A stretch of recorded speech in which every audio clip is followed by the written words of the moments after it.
So I will start by saying that Dr. Prem and Dr. Shakir illustrated very nicely about localized disease, and I'll be trying to focus on advanced cancers. And advanced renal cell carcinoma are very unique. We know that most of the time we have clear cell carcinoma as the most common histopathology, followed by papillary renal cell carcinoma. But what is interesting to find out is, as per stage-wise distribution, from stage 1 to stage 4, we have approximately 25% cases in each stage. So stage 1 would be about approximately 30%, 25, 25, 25 for stage 2, 3, and 4. What is very interesting to find out is that when we talk about the statistics, when the new drugs came from, let's say from 2008, we had 25% patient in stage 4, which had 5%, 5-year survival of approximately 25%. But now it has improved to 70% 5-year survival, which seems to be extraordinary. And why is renal cell carcinoma unique?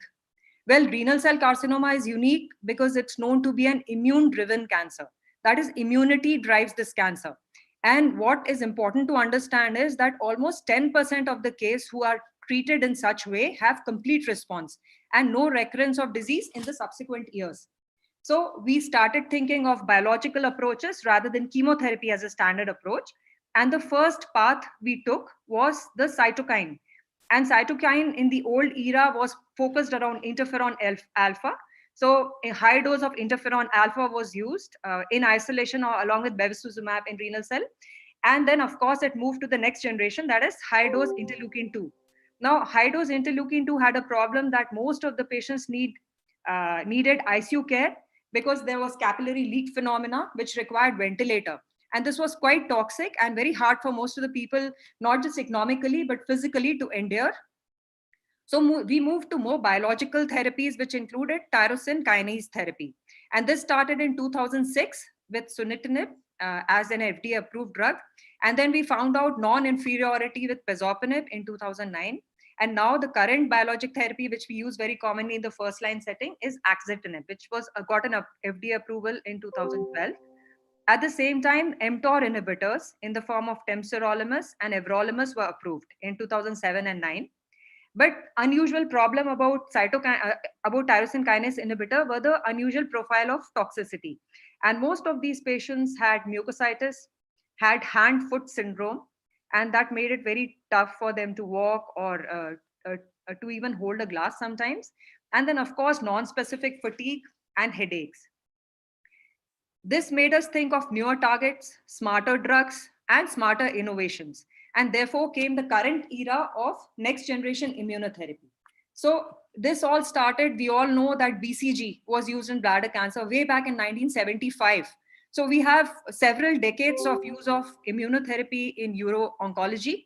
But in 2008, the first vaccine for renal cell carcinoma was dendritic cell vaccine, was innovated and approved, which was followed by CTLA therapy in 2011. And in 2015, the current era was PD-L1 therapy. And what did they do? Immunotherapy basically acted on innate immunity, that is inherent immunity, which was non-specific. And then it also tried to form specific immunity, that is adaptive immunity for one particular tumor type and one particular cell type. So the combination of this was used. And the 4 common types of immunotherapy which are currently practiced are cancer vaccines, they are immune checkpoint inhibitors, and monoclonal antibodies. And now we try to use 2 pathways or multiple pathways of immunotherapy. A classical pathway, which is used in renal cell carcinoma, is CTLA4 inhibitors and PD-L1 inhibitors. So a combination of a drug called ipilimumab and a combination of nivolumab is known to be vastly superior to use of single agent or these drugs in combination with anything else. Then we started thinking whether we can combine biologic therapy along with immunotherapy. And therefore came the combinations like nivolumab plus axitinib, nivolumab plus cabazitaxel, which is actually cabozantinib, which is the standard of care now, pembrolizumab along with axitinib, and pembrolizumab along with lenvatinib. How do we plan, in summary, a metastatic renal cell carcinoma? So first, when we have a patient who has been diagnosed with metastatic renal cell carcinoma, we first have to find out what is the risk criteria. And the commonly used criteria which is used is IMDC criteria. Until recently, we were using MSKCC criteria, but we have moved to the 6-point criteria, in which the most important factor is what is the time of diagnosis, whether it is less than 1 year from the initial diagnosis, what is the fitness of the individual, checked as KPS score, that is performance status, and then 4 lab parameters, including hemoglobin, calcium, platelets, and neutrophils. And this decides a patient whether they fall in favorable risk, intermediate risk, or poor risk category. So for first line therapy in a favorable risk, we would like to use a combination of immunotherapy, generally pembrolizumab, along with either axitinib or lenvatinib. These were proven in keynote trials. These were a series of pembrolizumab trial which proved efficacy. And then some in certain situation, we would like to use cabozantinib. For poor risk patients or intermediate risk patient, the commonly used combination are nivolumab plus ipilimumab or nivolumab plus cabozantinib.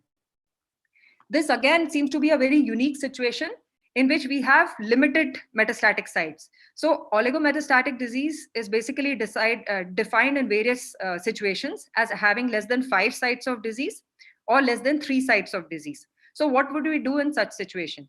We would, at some point in time, either upfront or later on, we would think of nephrectomy, whether it's clear cell histology or non-clear cell histology.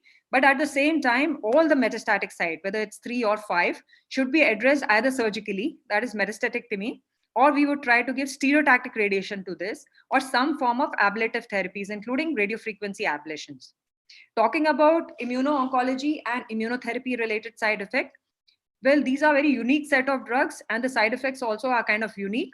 They have very typical exocrine and endocrine side effects, including hypophysitis, pancreatitis, uveitis, etc.